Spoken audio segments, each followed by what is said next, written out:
নমস্কার, আমি Abhijit Das. মাইনেটেড YouTube channel এবং ওয়েবসাইটের সকলকে স্বাগত। আমরা এই লেসনে পড়ব কি ইনডেন্টেশন সম্পর্কে। তো দেখো, ইনডেন্টেশনে এখানে সংজ্ঞাতে কী লেখা আছে। প্রোগ্রামিং ভাষায় ইনডেন্টেশন বলতে কোড লেখার সময় লাইনের শুরুতে যে ফাঁকা স্থান বা স্পেস ট্যাব ব্যবহার করা হয় তাকে বোঝায়। সহজে এটি একটি মার্জিন থেকে কোডকে কিছুটা সরিয়ে লেখা। তো সাধারণ টেক্সট প্যারাগ্রাফ লেখার সময় আমরা নতুন প্যারাগ্রাফ বোঝাতে কিছু জায়গা ছাড়ি। প্রোগ্রামিংয়ে এটি অনেকটা তেমনই, তবে এর গুরুত্ব অনেক বেশি। তো এটা হলো আমাদেরকে, তাকে বলা হচ্ছে ইনডেন্টেশন। আর প্রোগ্রামে ইনডেন্টেশন কি, অর্থাৎ কোড ব্লক। আমাদের যখন আমরা কোনো কোডের ব্লক শুরু করছি তখন তাকে বলা হচ্ছে, সেটা করার জন্য আমাদের ইনডেন্টেশন। তো পাইথন স্ট্রিক্টলি ইনডেন্টেশন মেনটেন করে। কীভাবে ইনডেন্টেশন মেনটেন করে, যেমন দেখো আমি এখানে তোমাদের যে প্রোগ্রামটা করেছিলাম, মানে এই ইনডেন্টেশনের সাহায্যে কীভাবে কাজ হয়। যেমন এই যে প্রোগ্রামটা আমরা যখন করেছিলাম, তো এখানে মনে করে কিছু হলো না। এখানে আমি যদি এই দেখো, এখানে আমি যে এন্টার করলাম প্রিন্ট আই হলো। তো আমি যদি এটাকে দেখো, আমি যে এটা একটা কন্ডিশনের মধ্যে ব্লক অফ, এটা হলো এই ব্লকের মধ্যে পড়ছে, সেই জন্য দেখো অটোমেটিক এখানে কী হচ্ছে, আগে থেকে জায়গা ছেড়ে দিয়েছে, মানে একটা ট্যাব স্পেস ছেড়ে দিয়েছে। তাই মনে করি আমি এটাকে ডিলিট করে দিলাম। আমি আমার যেখান থেকে আমি এক লাইনে লিখলাম, তাহলে দেখো এখানে প্রোগ্রামটা রান করা হবে না। এখানে দেখো ইনডেন্টেশন ইরার, এখানে কী দেখাচ্ছে, ইনডেন্টেশন ইরার। অর্থাৎ কি, এই যে জিনিসটা আমরা প্রিন্টটা লিখেছি, এটা এটা একটা ইটারেটিভ স্টেটমেন্ট।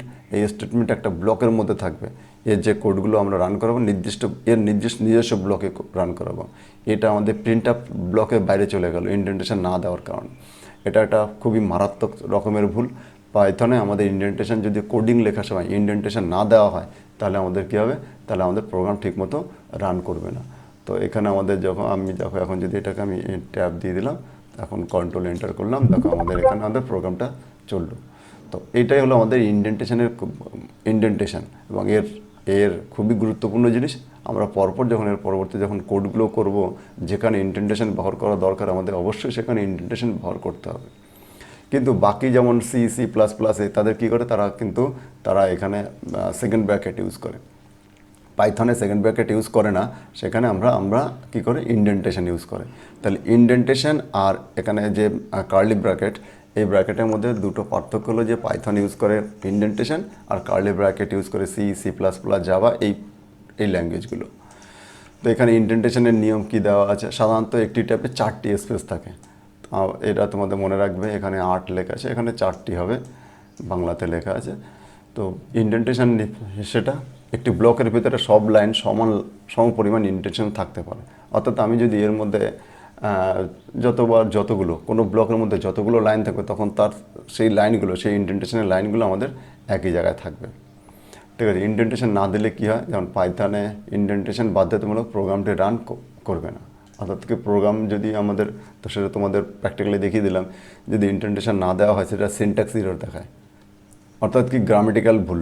অর্থাৎ আমাদের পাইথনে ইনডেন্টেশন দেওয়া অবশ্যই দিতে হবে, যদি দরকার হয়। যদি দরকার না হয় তাহলে দেবো না, আর যদি দরকার না হয় তাহলে তো দেওয়ারই দরকার নেই। তা সেটাও একটা ভুল। অর্থাৎ যদি দরকার হয় তাহলে আমাদের এখানে দিতে হবে। তা সহজ কথা হলো, ইনডেন্টেশন হলো কোডের কি ভিজুয়াল স্ট্রাকচার, যা প্রোগ্রাম মানুষকে কম্পিউটারের কাছে বোধ করে তোলে।